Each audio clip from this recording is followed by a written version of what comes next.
The San Fernando Valley, 6 a.m., February 9th. Almost another day. Most have lost asleep. The late shift is about to call it a night. The early risers already on the freeways heading for work. Captain Bill Howell of the Los Angeles Fire Department.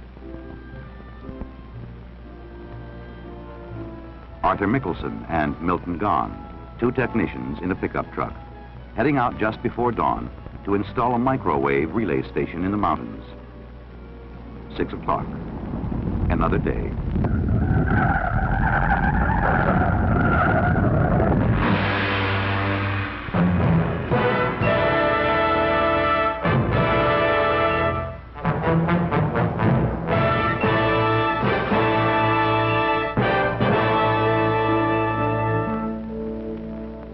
Just before dawn, a massive shock rippling out of the mountains just north of the San Fernando Valley.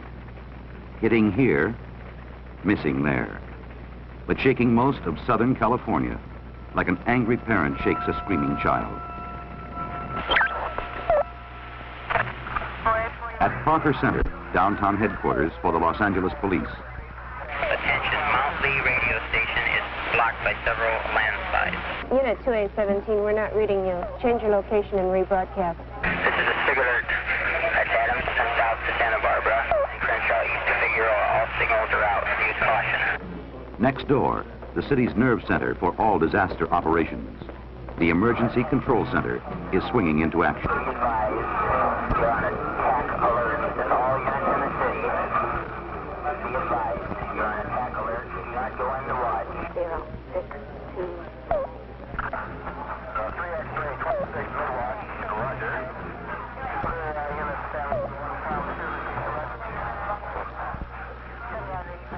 Already on hand, Police Chief Davis, Commander Kinsling, Bill Frank, the Los Angeles Civil Defense Coordinator. Sounds like we got trouble everywhere. Yep, but keep sweeping the band. The quiet spot, that'll be the place that's hardest hit.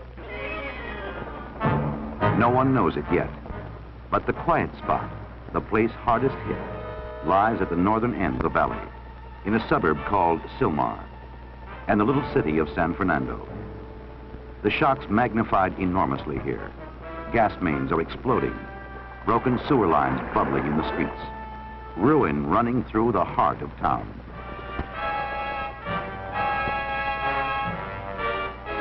The first to arrive at San Fernando City Hall, Mayor Paul Macy and Marguerite Moran, Civil Defense.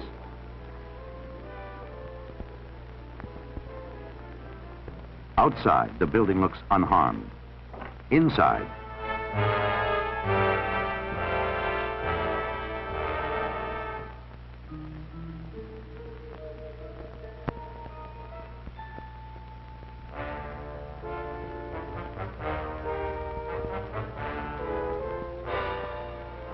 Where's the emergency operation plan? Somewhere under this mess. others are rallying. Police, rescue units, the first volunteers. But San Fernando's in deep, deep trouble. All right, now look, George, this is what I have to do. Our generator's been knocked out, conked out. We're going to have to use this as an emergency command post. So messages are going to come from the desk out here to you. What we want to do is set up an emergency command post on the mall, seal the whole mall off, so we'll have units 24, 25, and 26 cover the mall area. Units 24, 25, 26, cover the mall. Be aware of looters. No one knows how extensive the damage is. But quickly, volunteer rescue teams are being organized, moving out to search the ruins.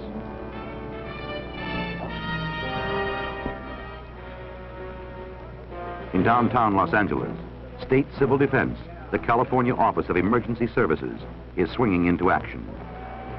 With caution, we'd like to have everybody stay home, stay off the street, stay out of the... Already, the news is clicking out to the state capitol in Sacramento and to Washington, D.C. The President's Office of Emergency Preparedness, the agency responsible for coordinating all federal assistance in time of major disaster. Governor Reagan, I'm calling for the President. He has told me to be sure that all federal resources that can be used are gotten on the ground immediately. We'll be helping you in every way we can. Here, let's move out right now. I want you down there as soon as possible. Darrell, The situation's still unclear, for you to get on out to Los Angeles. but obviously serious enough for George Lincoln, the director, to begin mobilizing disaster specialists from all over the country. Dispatch top aides from Washington to the scene. I will call the Vice President and tell him of the situation, suggest that he go on out tomorrow morning, and I'll probably be with him. Yes, sir. I'll get started right away.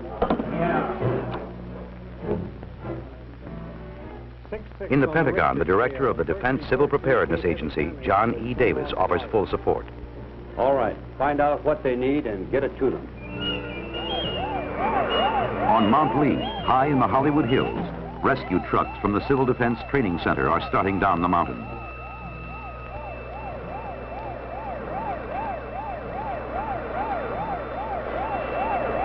Downtown, police are cordoning off the danger points. Hey, photographer, please go fast. We have walked again. Keep your men away from this west wall facing Spring Street. The wall is weakening and will probably give away. Attention all units. This is a big alert message regarding the San Fernando Valley. Attention all units. Traffic on the Golden State Freeway northbound and southbound, Roxford to a point 2 miles south, Roxford 2 miles south is dangerous due to major damage to the freeway. Both the Golden State and San Diego freeways to the north are in a state of collapse. This is where Captain Howell barely escaped with his life, and the two men in the pickup truck didn't. Fires everywhere.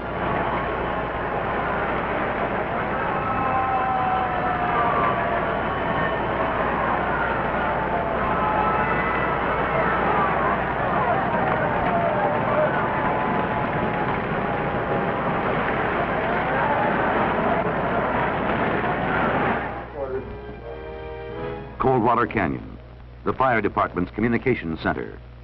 Emergency calls are funneling in from everywhere, except the Northern Valley. Respond on a possible heart attack. 15589 Briarwood. But now, the first word from Sylmar leaks through. City. Right. What? Okay, Cap, the Olive View Sanitarium's collapsed. They say they've got about 500 people they need to evacuate. What we send them? We'll send them everything we have in the area.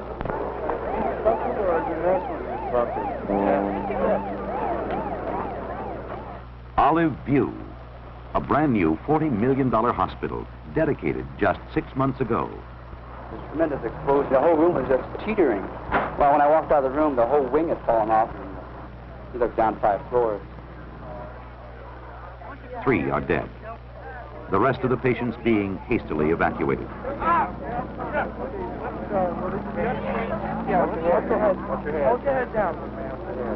It just shook and shook and shook, and the wall just opened up. It scared the, out of me. What did you do after that? I ran to my bed and popped on it, and grabbed a hold of it, and held on. That's all I could do. Now helicopters are fanning out to find out what else has happened to the valley. There's a pretty good loom up out there to the west. Deputy Fire Chief Kenneth Long. Yeah, let's check the Veterans Hospital out first before we go into Olive View.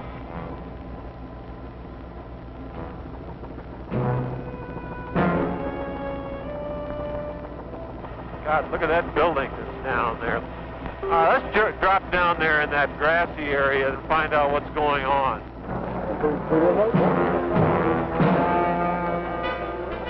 The tragedy centered here.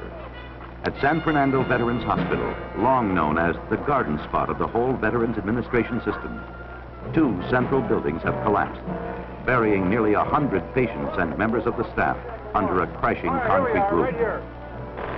Doctors and nurses are pulling victims out of the ruins, digging barehanded at the rubble, trying to free the rest. At 7:24, Chief Long's helicopter sets down on the lawn, and a staff doctor runs out to meet him.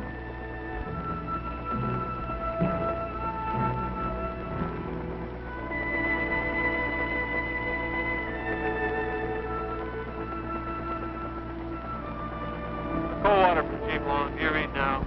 Chief Long, yes, we read you loud and clear. Go ahead. Chief Long, I want 5 task forces and 3 chief officers dispatched emergency to the San Fernando Veterans Hospital. We have people trapped. They have no contact with the outside. We have a serious condition here, Biddle.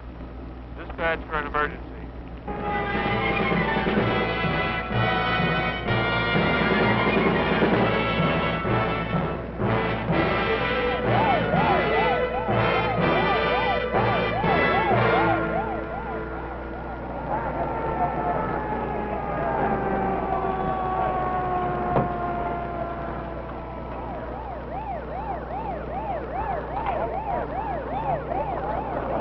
The fire and rescue units pour in.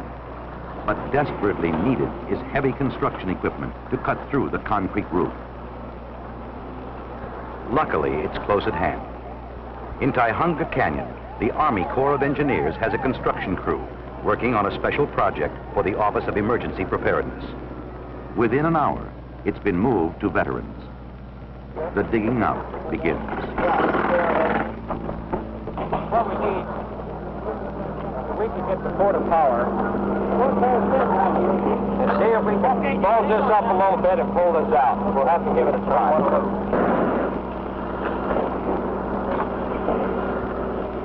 Wait a minute, get back this way through.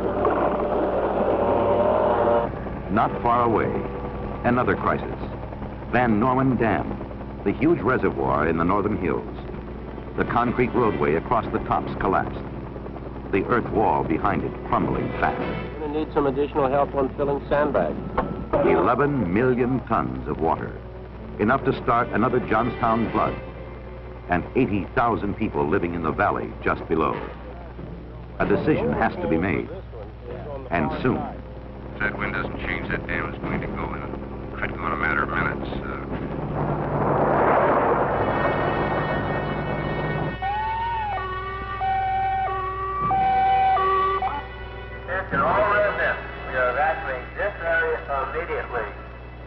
Some are willing. I started worrying when I saw the first broadcast what was left of the dam. 2 feet of mud's not enough. Others less so. You mean you're standing here and the dam's right above your house and... I'm going to take a chance. I have a boat in the garage, too. I think I'll pull that out. Yeah. Just in case. You never know. All people in this area must leave immediately. You have 1 hour to evacuate. And soon, everyone's moving out. Taking the dogs with you? I believe it, too. He's pretty good talkers. Keep anything going fine. For the city of Los Angeles, and Los Angeles County, too, disaster response is a sophisticated, large-scale operation. Both have enormous resources to call on. Modern equipment, good communications, thousands of firemen, police, other trained professionals.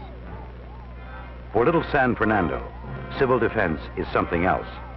A handful of city employees, and a disaster plan depending largely on volunteer help from groups like Red Cross, Salvation Army, the Citizens Emergency Mobile Patrol.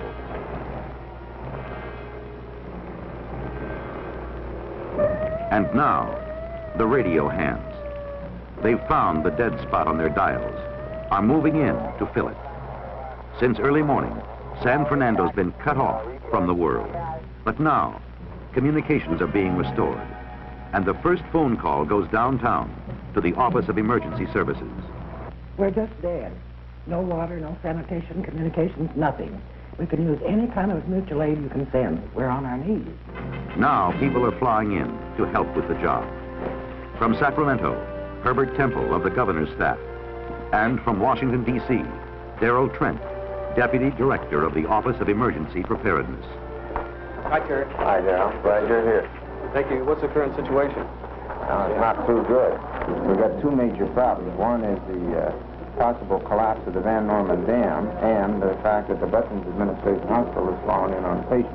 Probably the most damaging situation we have right now is the Van Norman Dam because there are continuing aftershocks and this could break.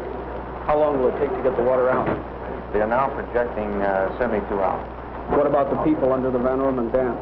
We figure there's probably 80,000 that are going to have to come out. The Red Cross has moved in and is setting up about 6 emergency shelters in the area, in schools and gymnasiums and auditoriums, but a great deal of them will probably be absorbed by friends and relatives in the area. What about the Veterans Hospital? Are we sure they have everything they need? We probably need some helicopter evacuation, and we've already taken steps to get that moving.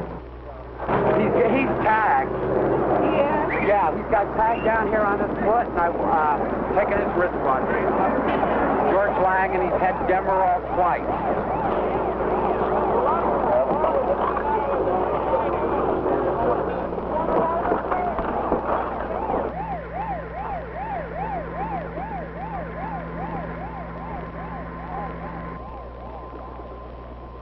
Governor Reagan's arrived from Sacramento, and rescue crews have just uncovered a pocket where some of the kitchen workers are trapped. There's a woman by the name of Ellen in there. That's my mother.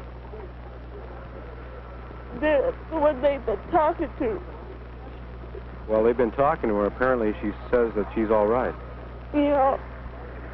But they thought that Grace was beside her, but she couldn't see her. Well, from all indications, the fireman says that she seems to be all right. She's even asked for a glass of water. That's typical of her. Now, wait. Let her relax. Back there a minute. Now I'll get my leg out of the way. Okay? This is awful nice leg right now.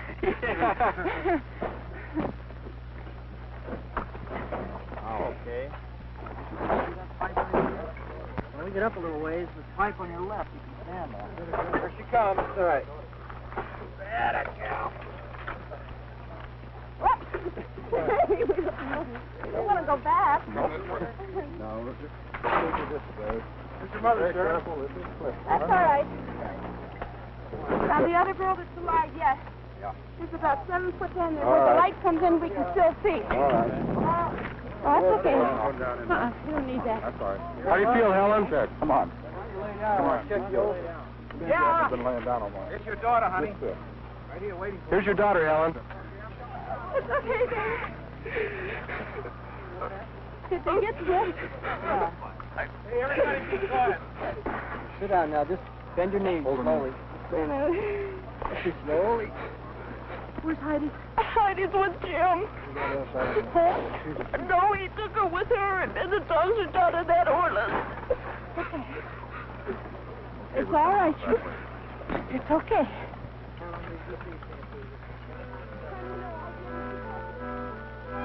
Day turns into night, night into nightmare. In San Fernando, volunteers are patrolling the wreckage on the mall. And in the shelters, evacuees are settling down for the night.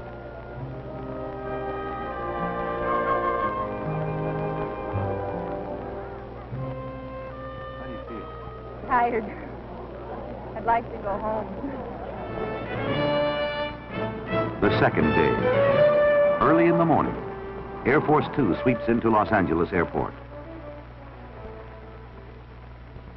bringing the Vice President and George Lincoln, Director of the Office of Emergency Preparedness, to survey the damage.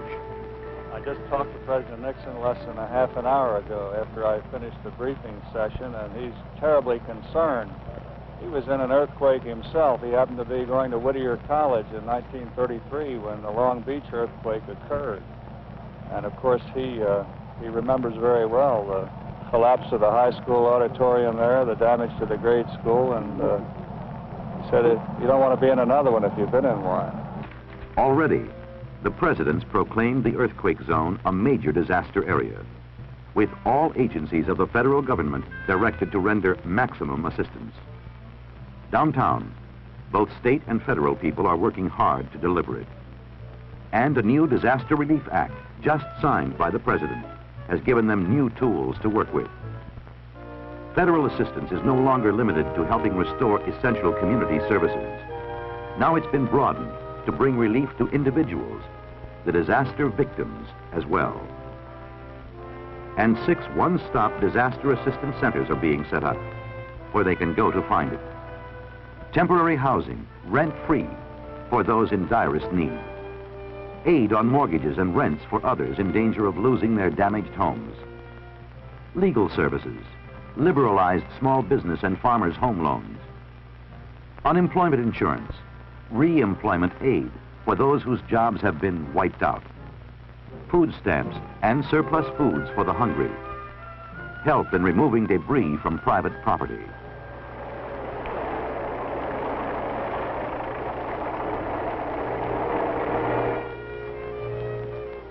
San Fernando still on its knees. No water. No water? None. No water, no gas. All water in the San Fernando Valley and the city of San Fernando is contaminated, and citizens are advised to boil drinking water. You don't have any water at your house? It's not good at all. Terrible. Really? I live in Van Nuys, and I came all the way here to get some water, but it's so terrible. Already a call's gone in to Joseph Quinn, Deputy Mayor of Los Angeles, asking if San Fernando can borrow from the city's water system. Well, go ahead and hook them up. Do everything you can to help. We'll worry about the legal question later. And downtown. What are we doing about the situation? The Corps of Engineers are already moving in, sir. We are laying temporary water and sewage lines right down the center of the street. Now help's arriving from another source. The Civil Air Patrol. It's heard of San Fernando's plight. And rescue, air supply, and communications units from wings all over Southern California are pouring in to lend a hand till the emergency's over.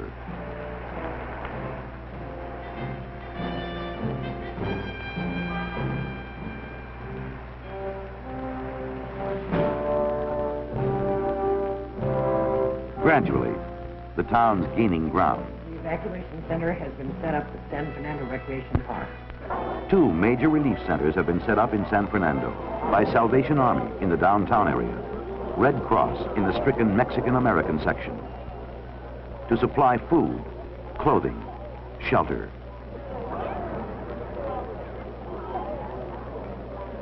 Another night in shelter. Van Norman's still too full for safety, and the natives are getting restless.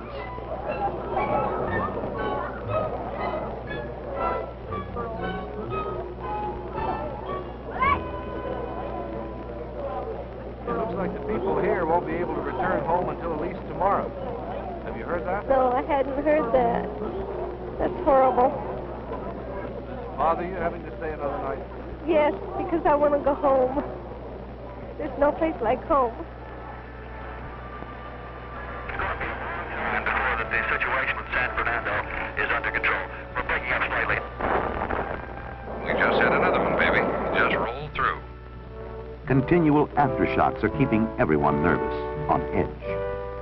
And the emergency control center at police headquarters is being overloaded with calls.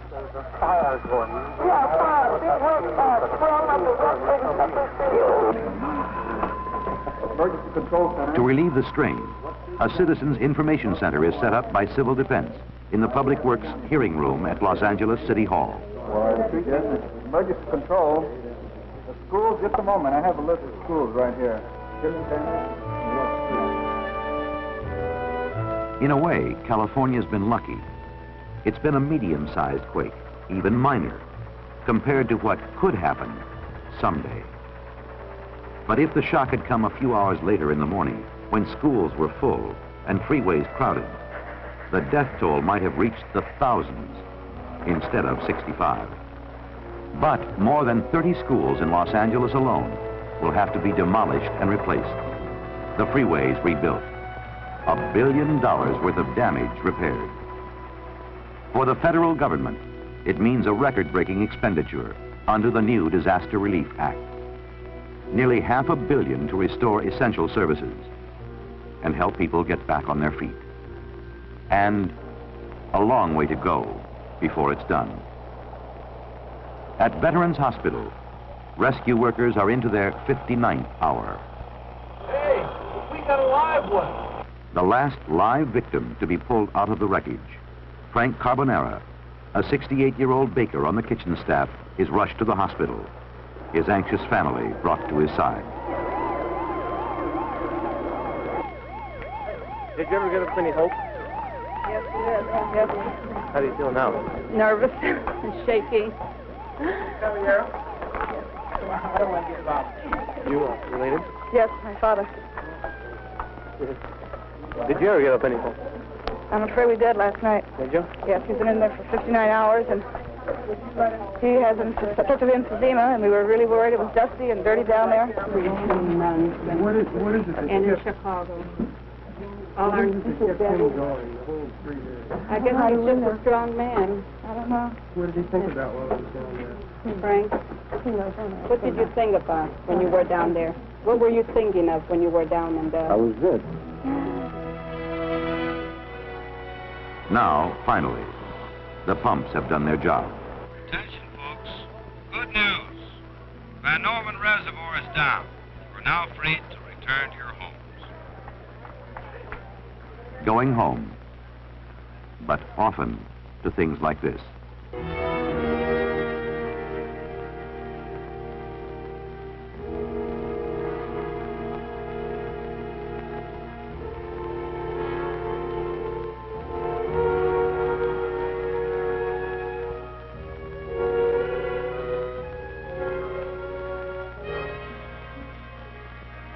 Still. Well, now that you've lived through it all, how do you feel? I don't think little trivial things are going to matter with the dam anymore. Going home. And so, in a different way, are the 36 patients and 10 members of the staff lost at Veterans Hospital. Charles Preston George, Salvador B. Gonzalez, Winfield Greer, Faye L. Jones, Mrs. Clarissa Lee, Goodwin Austin LaPointe. A final service for old soldiers who aren't supposed to die, but only fade away.